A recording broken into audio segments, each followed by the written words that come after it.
English class. This class is brought to you by Addis Ababa City Education Bureau in collaboration with Addis Media Network. I am Masal Mesf bringing you the class. Today's topic of the day is contextual vocabulary taken from Unit 9. But before we talk about today's topic, let us discuss what we talked about earlier in the previous class. In the previous class, we talked about apostrophes. Apostrophe. What is an apostrophe? If you remember, we talked about what it is, where we use it, and what situations we use it for. If you remember, we saw a few rules of apostrophes. We use apostrophe to talk about possession or to show possession, or we also use it for contraction of words. But last time we talked about it in detail when we were talking about apostrophe showing possession. If you remember what we talked about possession, possession is showing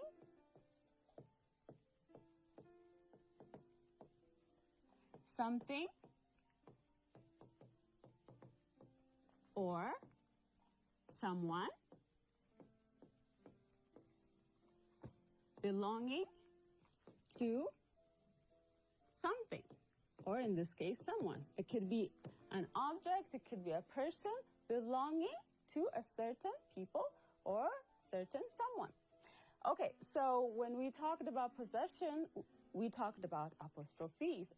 We use apostrophes to show possession of a belonging of a person. And we talked about the rules of apostrophe by showing its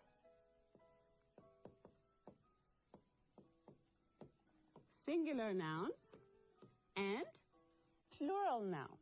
If you remember about singular nouns, we said we use apostrophes in singular nouns to show possession.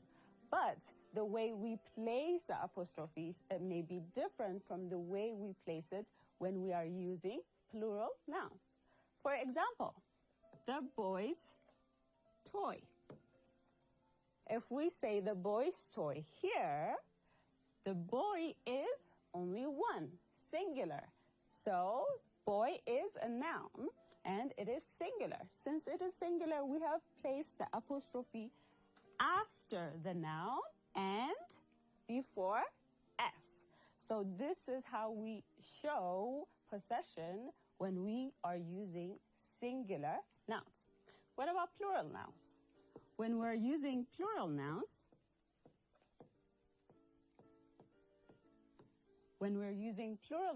to show possession, and when we use apostrophe, it is different based on if the plural noun is regular or irregular noun.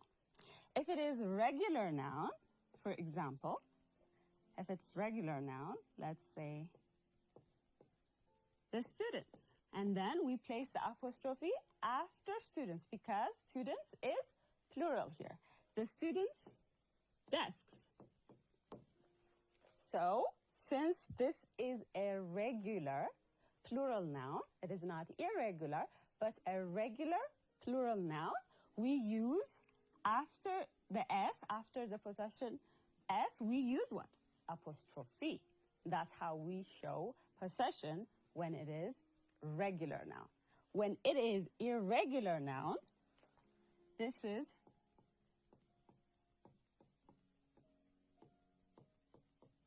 if it is irregular noun, for example, the woman. Woman is what? It is a noun, but it is irregular because it changed its form. So, if it is woman, then what we do is we put apostrophe first and then we put S to show possession. The woman's restroom. The woman's restroom. So woman is what? A plural noun, but it is an irregular noun. So if that's the case, we put the apostrophe first and then we put S. That's how we show possession of a certain idea. So when we say the women's restroom, women is a plural noun and it is an irregular plural noun. So if that is the case, we write woman and then we put the apostrophe and then we put S to show possession. And that is how we show possession using apostrophes. And that is what we talked about in the previous class. So today, our topic is contextual vocabulary taken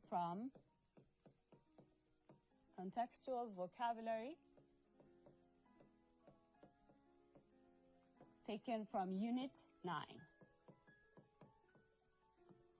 We have taken these vocabularies from Unit 9. And the first vocabulary that we're going to see today is desire. Desire. Desire is a strong wish to have something. That is what desire means. The definition of desire is a very strong wish to have something or to gain something. Let's give an example. My biggest desire is to get the top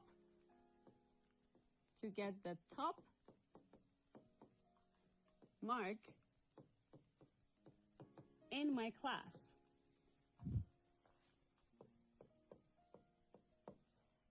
My biggest desire is to get the top mark in my class. So if you say this, your biggest wish or your strongest wish is what? To fulfill your desire or your wish of becoming the first in your class. So this is an example of desire, and this is how we use it. Let's give another example. One of my biggest desire is to become the greatest artist. Again, this is wishing that I could achieve something. This is wishing that you could be someone. So desire is what? A strong wish to have something or to acquire something. One of my biggest desire is to become what? The biggest artist or the most famous artist. Again, in this case, is to get the top mark in your class. So this is the first word that we're going to see today. The second vocabulary that we're going to see today is judgment. Judgment. Judgment is the ability to consider a sound idea or to come up with a very sound idea. When you are judging something, or when you are considering something, you are likely judging it. So if that is the case, that means you are considering it, thinking about it from different perspectives and assessing it. So the ability to consider an idea or a situation is judgment. For example, let's give an example. Her judgment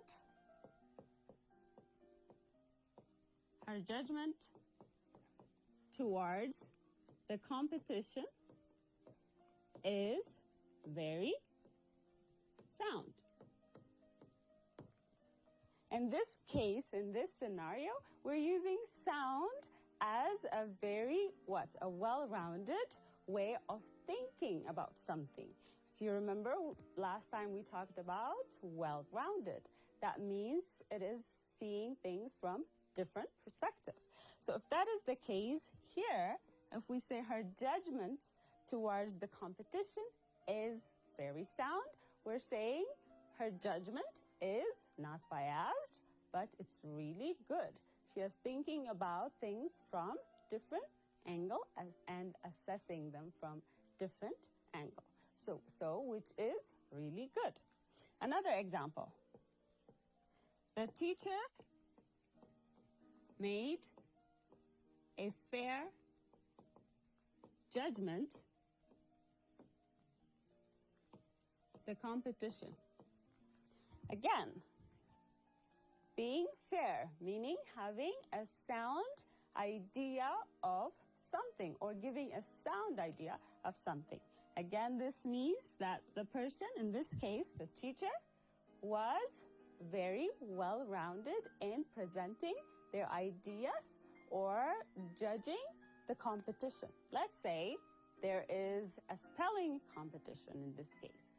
If there is a spelling bee competition and the teacher is one of the judges in that spelling bee competition, and if the teacher judges correctly in a good way or assesses the situation in a very good way, and that is how we say the teacher's ability to consider ideas is very sound. Okay, this is the second vocabulary. Number 3, reflection. So when we say reflection, we are talking about not a person's reflection in a mirror, but we are talking about the process of thought, the process of going back in your mind and thinking about something that you have done in the previous time. So reflection is thought or consideration of an earlier idea or moment. So when we are reflecting about a certain idea, when I say I am reflecting on this matter, it means I am going back to my memory and seeing and thinking about that time in the moment and that idea and seeing if it was right or it was wrong. So that is what reflection means in this context. Let's give an example. The teacher told his students that they should reflect on their results. The teacher told his students that they should reflect on their results. When the teacher is telling you, or when your teacher is telling you, look at your results again, yes? If your teacher says reflect on your result, on your exam result, or on your classroom result, the person or your teacher is telling you what? To think about it or to look at it again and see where you made mistakes or where you did really good. So that is what reflect is, and that's how we use it in a sentence. Another example. I need time for reflection to understand my own feelings. So if you see here, this person is talking about how they need to go back and see and assess the situation so that they could understand their own feelings, their own emotions. So they should go back and think about it. And that is what reflection is. The fourth vocabulary that we're going to see today is partners.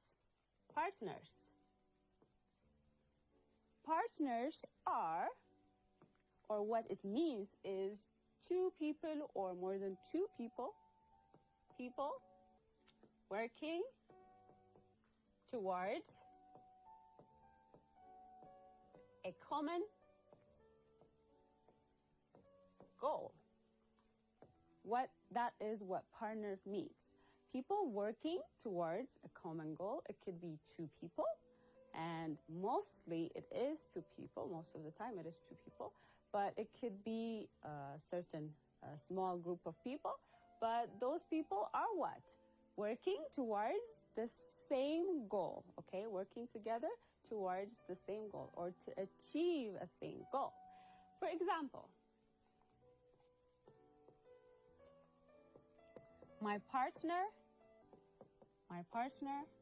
and I are working on a project. If you see here, my partner and I are working on a project. Both partner and yourself, you are working on the same project. This means you are trying to achieve the same goal by working together. What else? Another example. He is my lab partner. When we say this in classrooms during class activities, your teachers might give you different activities to do. And if that is the case, then the person next to you will be your peer, someone you're going to work a certain project or an assignment or a classwork with. If that's the case, then that person becomes your partner. So you and your partner, the person sitting next to you or someone close to you, are going to work towards the same goal together. And that is how you use partner in different sentences. And now let's look at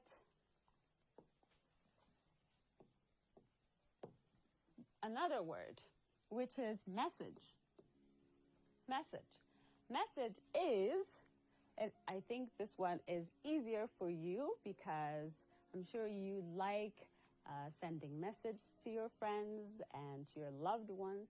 So message is the act of convey or the act of telling someone your ideas or someone else's ideas. If this is the case, then you are conveying your idea or someone else's idea to a certain person. This could be done by writing something in your phones or telephones, or it could be done in writing an email, or even it could be done by telling someone, uttering words and conversations. That is how you convey a message. For example,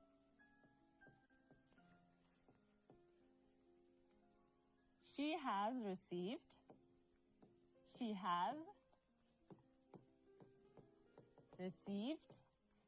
the message I sent last night. So you have sent a certain idea of yours, or you have sent a text maybe to a friend of yours or someone you know. So if that is the case, then you say that person has received what you said, what you talked about. So she has received my message.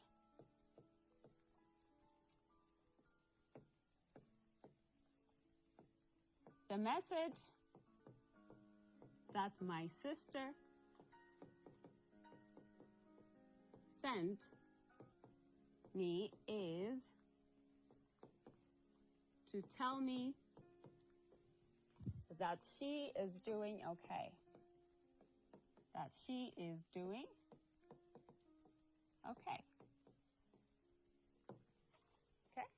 So in this case, your sister has, you were worrying about your sister, let's say, that she may be far away or something happened to her. But if your sister sent a message, and then you're going to say she has sent me a message and that she's really okay. The other word that we're going to see now after message is effective.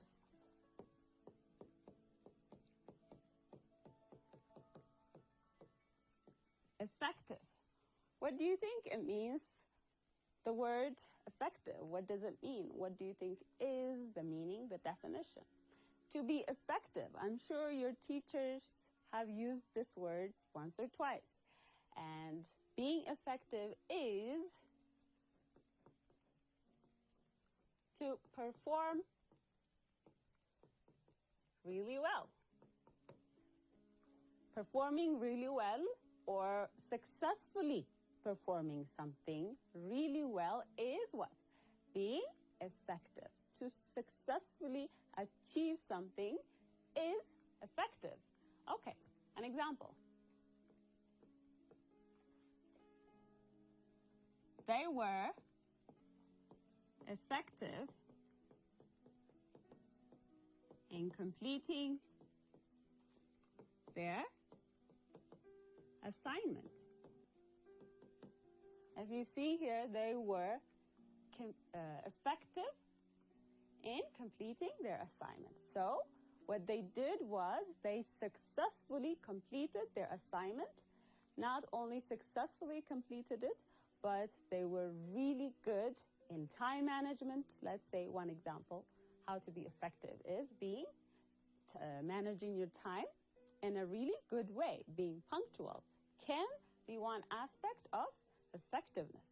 And also writing, if it is an assignment, writing the assignment in a very clear and concise, coherent way could also be one form of effectiveness. So effectiveness is completing things in order and in time and in a really good way could show a person's effectiveness. The rocket launch was effective. The rocket launch was effective. Again, if you see here, the person is saying this person is probably an astronaut, and they are talking about how when a rocket is launched into space, it is effective. It has successfully went into space. That is what effectiveness means. The actual idea of being successful in anything that you do. Okay. The other word that we're going to see today is articulate. Articulate. To articulate means to express an idea in a very clear and fluent manner. Okay? To express an idea or a situation in a very clear, this is very important, in a very clear and fluent manner. And a person who articulates an idea is a person who expresses their idea very, very well. Okay?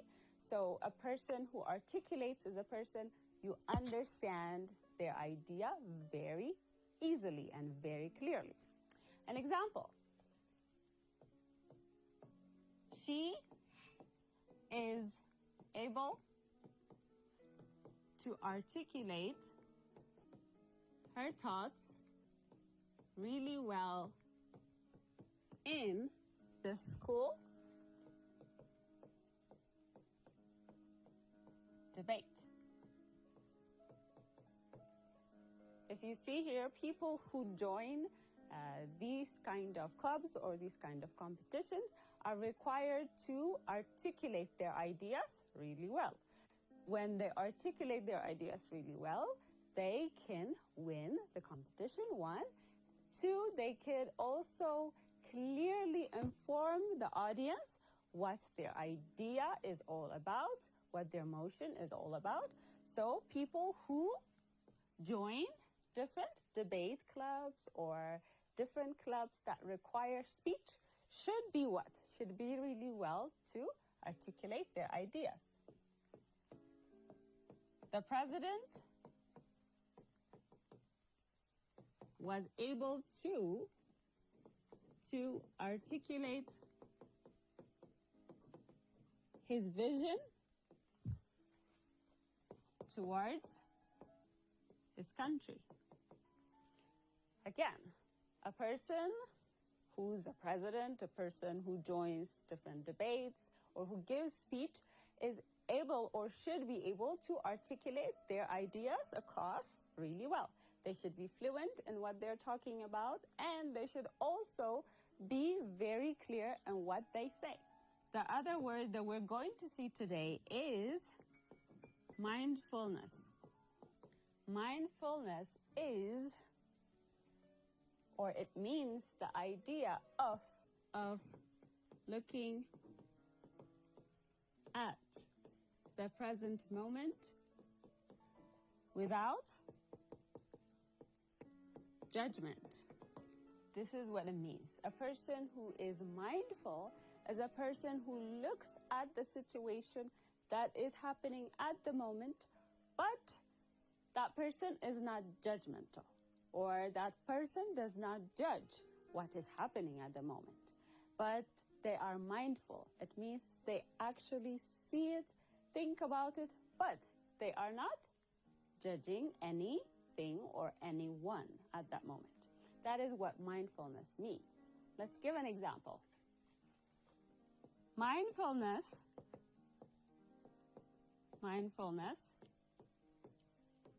makes it easier to concentrate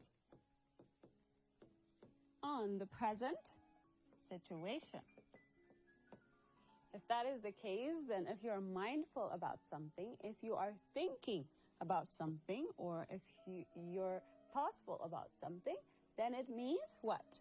It is easier for you to concentrate on the situation without, again, judgment, without being judgeful or about something, or without judging someone that they have done wrong or right, but you're still thinking about it and looking at things and concentrating on them critically. Another example is mindfulness involves paying attention to your senses. So, if you're mindful about something, it means you are paying attention to your senses, or what you're feeling, what you're touching, what you're seeing, what you're hearing. So you are mindful and you are thoughtful about your situations, or the area that you are in, your environment. This is word number 8, and word number 9, and the last word that we're going to see today is approach. Approach means a way or a method of doing things. It could be a way or it could be a method of doing things. So, for example, her approach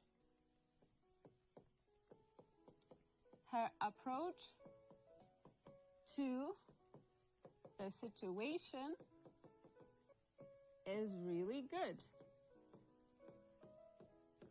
If we say this, then we're talking about the way, the method that she's using to see or approach that situation is what? It's really good. What else? The teacher's approach to the subject has made it easier on the students. If this is the case, let's say your teacher is teaching that specific subject. It may be science, it may be math, it may be English, it may be different subjects. But what the teacher is specifically teaching, if that teacher is using different ways to approach or to teach, or different methods to teach the subject, and it would be what? Easier for students to understand, and students would also not only find it easier, but they will enjoy the way the teacher is teaching, and they'll also love the subject. So these are all about the words that we're going to see today, and I'm sure you have seen the different examples and seen the different definitions, and now I want us to do a few quick exercises and we'll finish the class.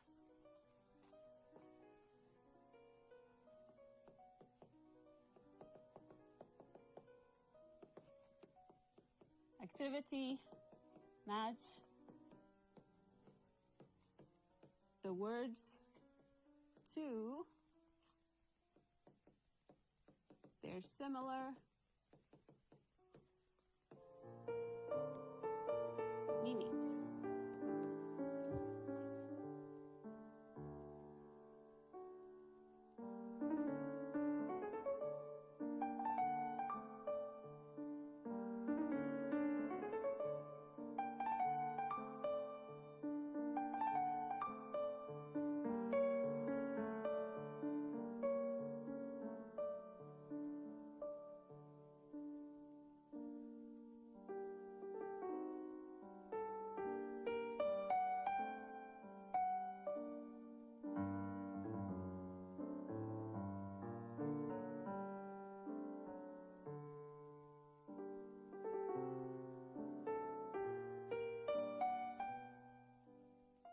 So these are all the words that we talked about previously and given examples. Now I want you to match them with words that are similar to their meanings, okay? Number one is thoughtfulness. Number two, B, we have efficient. We have wish. D, we have strategy. We have friends. We have eloquent. And we have assessment, relay, and finally taught. So I want you to match the words to their similar meanings, and I will give you a few minutes to complete this activity, and we'll get back and see how well you did, and we will do a feedback together.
Okay, I'm sure you all did a wonderful job of answering these questions, and let's see them together and let's see how well you did. The first one, desire. When we talked about desire, we talked about what? Wish. We talked about wishing that something could happen for us, or our strongest wish of accomplishing something or achieving something. When we talked about judgment, we talked about what? Critically seeing things from different perspectives. That could be what? Assessment. Judging something or assessing something. We talked about how, for example, we gave example of a teacher being a judge in a competition and judging fairly. So that is what? Assessing fairly. To be mindfulness is what? To be thoughtfulness. It is similar to thoughtfulness. Thinking of something without being judgmental. So that is A. Approach. An approach to something is what? A strategy, a method of doing something. So that is D. Reflection. Reflection is what? Thought or thinking about something. That is reflection. What we said about reflection. What about partner? Partner is someone who works with us together to achieve something good. So that is what? Friends. Message. Message is what we talked about, is relaying or conveying a certain idea to someone else. So in this case, it is relay. Effective is successful. A person who's effective is a person who's successful or successfully completing a task or a project. So in this case, being effective. The last one is to articulate. To articulate in this case is the synonym for articulate is eloquent. To eloquently express your idea fluently and clearly. So that is F. And that is all for what we talked about today. I'm sure, like always, you're going to use these words in your daily life, when you're talking to your friends, when you're writing something in classroom. You'll always remember to use these words and practice. Practice makes perfect. And thank you all for tuning in for this class, and I hope you join us for the next class. I was Master Al-Masfin bringing you this class, and goodbye.